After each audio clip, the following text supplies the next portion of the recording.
છોકરો છોકરી જોવા જાય નક્કી થઈ જાય, કાપો કેક. સાંડલાની તારીખ આવે, કાપો કેક. હો, લગન મંડપમાં કાપો કેક. પહેલી એનિવર્સરી કાપો કેક, બીજી એનિવર્સરી કાપો કેક, શ્રીમતનું મુહૂર્ત આવે કાપો કેક, બાબાનો જન્મ છે કાપો કેક, બાબો વરાદીનો થાય કાપો કેક. મને તો ઉપાધિ મળી થવા કે મારી ત્રીજી પેઢી આવી પડદા થાય તો હિતેશ દાદો મળ્યો છે કે કાપો કેક. પુણ્યતિથિમાં ભેળવી દેવાના, પેલી પુણ્યતિથિ કાપો કેક. શ્રાદ્ધમાં ભેળવી દે. દાદાને કઈ કેક ભાવતી? Strawberry. Oh my God, strawberry ભેળવી દેવાના છે. મારા રામ બાપ બે હાથ જોડીને પ્રાર્થના કરું, તમે ગુજરાતની સંસ્કૃતિના વારસદારો છો, મને માફ કરજો. મને ઘણા પૂછે સાહેબ કે આજની પેઢીમાં ને આપણી પેઢીમાં ફરક હું? મેં કે હાથી ઘોડાનો. કઈ રીતે? મેં કીધું અમારા જન્મ થયા ની બધા સરકારી દવાખાનામાં થયા 40 વર્ષ પહેલા. બહુ નાનપણમાં જન્મ થયેલો મારો, સમજ્યા? એટલે 40 વર્ષ દાંત હું કાઢો છે એમાં? નકરી વાતમાં ખે ન કરે રાખવું. 40 વર્ષ પહેલા અમારો જન્મ થયા ને સરકારી દવાખાનામાં થયા. આંખું ખુલી ને 3 પાંખડા વાળો પંખો હોય ને એમાં 1 પાંખડું મવડાઈ ગયું એમ. હો, ટ્યુબ લાકડીનો ધોકો આવતો, 2 ખૂણે કાળો, વચમાં લબક ઝબક છા રાખે. એ મજા આવે થાય, નકર નોય થાય. ખૂણે ખૂણે જોયું નકરા ઝાડા ઝાડા ઝાડા. જેવી આંખું ઉગડી ને શહેરે સકર દકર જોયું ને કે અહીંયા આવ્યા જ છે, પણ સુવિધા નામે કાંઈ છે નહીં. એટલે પોઈન્ટ કે આપણા બાપે આપણને અગવડતામાં મોટા કર્યા ને એટલે જ આવી સગવડતાનું ભાન આવ્યું. મને કહેતો આજની પેઢી, મેં કીધું આજની પેઢીની તો વાત જ ન થાય. સીધા ગર્ભ શ્રીમંતો થાય સીધા. આમ જો વીઆઈપી દવાખાનામાં એના જન્મ થાય, ડબલ વીઆઈપી રૂમ એનો હોય. હો, સેન્ટર એસી, 42 ઇંચનું ટીવી, 3 નર્સો તો માથે ઊભી હોય, હમું હમું કરે જ રાખે. હો, 3 નર્સો માથે ઊભી હોય. હિંચકાવાવાળા તો હવે ઘરમાં કોઈ ગમતા નથી, સમજાય ને વંદન. હિંચકાવાવાળા તો હવે ગમતા નથી. ટેકનોલોજી આવી, ઇલેક્ટ્રોનિક ઘોડી આવી ગઈ. મળું હળું 7 દબો ને એટલે આમાં આમ થયા જ રાખે. આમાં એમાં પાછું ઓલું પેન ડ્રાઈવ નું ઠૂઠું ભરે છે, ઉલુલુલું લાઈ ગયો ને તારો બાપ ટાઈ ગયો. હામાં ન થાય બીજું શું થાય આવડા? તોય મમ્મીઓને ગર્વ તો જો, માતાનો પ્રેમ સાત્વિક જ હોય, માનું છું, સાત્વિક જ હોય. પણ એટલો બધો મારા બાપ પ્રેમ તો ન કરો કે હામાં થાય. બેટા ચિંટુ, એ ચિંટુ બેટા જો તારા દીદી હવે ચલો બેટા પાણી ભરી જતી. એ વળી મોબાઈલમાં ડાસું નાખીને હું કે એને હાથ છે પી લે કર મોટું. પાણી નથી ભરી દેતો તો એનો વાઇસ નાખે. આ કઈ હરાજ નહીં કરે. આ ગૂગલ પે કરશે 150 ની ચાઇનીઝ ભેળ જવા દો, કાગડા મારી નાખવાના છે. આ રાઈડ એટલે નાખી છે. આ 2000 પછી જે જેન્જીસો આવ્યા છે એને માટેની વાતું છે. મારા બાપ બે હાથ જોડીને પ્રાર્થના કરું, પશ્ચિમી સંસ્કૃતિનું અનુકરણ રહેવા દો. ઘેરે 70 વર્ષની બા બેઠી હોય ને તો મારી બહેનોને કહું, મારી માવડીઓને કહું, 70 વર્ષની બા બેઠી હોય ને તો એને 70 વર્ષના દાંપત્ય જીવનની આ વેલિડિટી કઈ રીતે રહે ને એ પૂછી લેવું. 70 વર્ષનો દાદો બેઠો હોય ને એને પૂછી લેવું કે આ બધું કેમ હકાવતા. તમે જોવો તો ખરા કઈ ઓછા હતા આપણે? 5 ભાઈઓ, એના 5. આમ તમે વિચાર તો કરો. તોય અત્યારની વહુને કમરું બહુ દુખી, હળ નથી ઉજતી. તમે ક્યારેક ગામડામાં આવો, 5-15 દી આવો છો, મજા કરો, આનંદ કરો. હાથ બાર આપણા બાપુજીનો જ છે, પણ મહાનગરની હવા ગામમાં ના લગાડો. કેમ કે હવે એ એક સાત્વિક જગ્યા વચ્ચી છે, એને બચવા દો સાહેબ. 5 દી 15 દી આવો મહાનગરોમાં, ખબર નહીં હું મારો રામ ભલું કરે. જેટલા દિવસે વાડીએ ન હોય ને એટલા રાત્રે વાડીએ હોય. નગર ભાજપની સરકારમાં પાવર બહુ સારો યો. રાત્રે મારો રામ ભલું કરતે હું કરતા છે. પોગરા માની વાડીએ કરે, ફોતરા આની વાડીએ નાખે. બારા નીકળો ને મારો બાપ, કઢીને બાજરાનો રોટલો ને અડદની ડાળમાં હું તમે મોટા થયા. મારો ભૂતકાળ ખરાબ એટલે હું જાહેરમાં કહી શકું.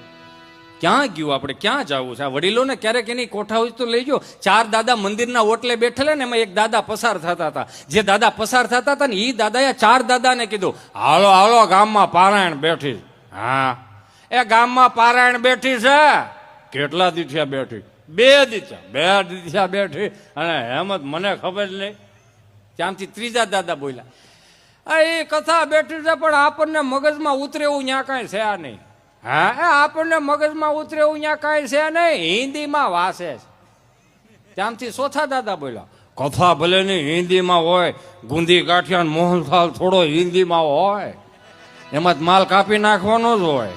આ ભૂખા રે આવડા, આ નો રે. એટલે કહું કે જીવન કઈ રીતે જીવવું ને બાપ દાદા બેઠા હોય ને પૂછી લેવું. એને એકબીજાએ જોયા નથી છતાંય 100 વર્ષની દાંપત્ય જીવનની વેલિડિટી છે એ તો જોવો. અને અત્યારે 3 પાનાના તમને કહો ઓલા શું કહેવાય ફકરા લખીને આવે બાયોડેટા, તોય આપો તોય ભેગું નથી થતું. મારો રામ ભલું કરે બેલેન્સ ઉપર વી ગયું, 500 નો પુરાવો 2 મહિના હાલે, જીઓ ઉપર વી ગયું ને એટલે આ બધું થાય. નકર આવું નહોતું કઈ પેલા. તમે વિચાર કરો આ વડીલોએ કેટલું કેટલું હાંચ્યું એ તો જોવો મારા બાપ. કઈ રીતે હાંચ્યું એ હું તમને કહું. ભણેલાને ગોટે ચડાઈ દે એવા આપણા વડીલો હતા. હારાને ગોટે ચડાઈ દે એવા આપણા વડીલો. એક દાદા બરોબર ઊભી બજારે જાતા હશે ને તે એક ભાઈ બિચારો શટર ઊંચું કરીને દીવાબત્તી કરતો હતો. વિઘ્નેશ્વરા વરદા છુપરેલા એમ્બોદરા સકલા જગતા નાગના સુતયજ્ઞ વિભૂષિતાય ગૌરી સુતાય ગણનાથ નમસ્તે કરીને અગરબત્તી ખોડી દીધી. આમથી દાદા આવ્યા. રામ રામ ભાઈ. રામ રામ રામ રામ. બોલો બાપા. ગાયનું ઘી રાખો. હે બાપા ગાયનું ઘી રાખો. કે બાપા મારે હાર્ડવેરની દુકાન નલફુરા વાયસર પાવડા નાથાન તગારા મળે, ગાયનું ઘી નો મળે. ગાયનું ઘી નથી રાખતો કે નહીં તો હું બોડિયા ટાંગા તમામ વસ્તુઓ મળશે, ઉતારી નાખો ને એમ કરીને વીએવા. સોમવાર પાસાઈ ગયા, મંગળવાર પાસાઈ ગયા. રામ રામ ભાઈ. રામ રામ રામ બાપા. રામ રામ. બોલો બોલો બાપા. ગાયનું ઘી રાખો. હે ગાયનું ઘી રાખો. કે બાપા મારે હાર્ડવેરની દુકાન નળફુવારા વાયસર પાવડા નાથાન તગારા મળે, ગાયનું ઘી ન મળે. તો હું નાય ધોઈને વી આવો એમ કરીને પાછા વી આવ્યા. બુધવાર પાછા આવ્યા. રામ રામ ભાઈ. રામ રામ રામ રામ. બોલો બાપા. ગાયનું ઘી રાખો ને આનું ઓલાને મગજ ગયો કે 3 દિવસ આવે તમે મારી બોડી બગાડો, તમે મારી બોડી બગાડો. પણ ગામેડા પડો કેટલો મગજ ફાટી ગયો છે કે 3 દિવસ આવે તમે મારી બોડી બગાડો. હવે જો ગાયનું ઘી માંગ્યું ને બંદૂકે દઈ દે. બાપા કઈ ન હોય ના પડદે મારો દીકરો બંદૂકો કાં વશમાં લાય, બંદૂક નું રેવા દે એમ કરીને વીએ ગયા. ગુરુવાર નું ગયા, શુક્રવાર નું ગયા, શનિવાર દાદા પાસા ગયા. હું એના માણસો ને સગવડતા બીજી કઈ હતી નહીં. હું એના માણસો કે રામ રામ ભાઈ. અને એમ કે સુધારો આવી ગયો છે. રામ રામ રામ રામ. બોલો બાપા. બંદૂક રાખો. હા બંદૂક રાખો. બંદૂક કે બાપા મારે હાર્ડવેરની દુકાન નળફુવારા વાયસર પાવડા નાથાન તગારા મળે, બંદૂક નથી રાખતો કે નહીં તારી માના મારા બાપ નામ તો 1 કિલો ગાયનું ઘી તો કીધું ફટાફટ હાલ. હવે આ વડીલો પાસે અત્યારની પ્રજા એવું કે દાદા તમને ખબર નથી પડતી. અત્યારના 5-25 હજાર વધારે રળી ગયેલા કે દાદા ને બા તમને નથી ખબર પડતી. અરે એને ખબર પડે ને એટલા ગૂગલ ને નથી પડતી. પૂછજો યો તમારે ગૂગલ ને, હાલો ગૂગલ અમારી હાથ પેઢીના નામ આપો. તો ગૂગલ થોડો તમારે ઘેર સા પીવા આવ્યો છે તેને ખબર હોય. એ ગગજી બાપાને ખબર હોય. પૂછો તો ખબર પડે ને.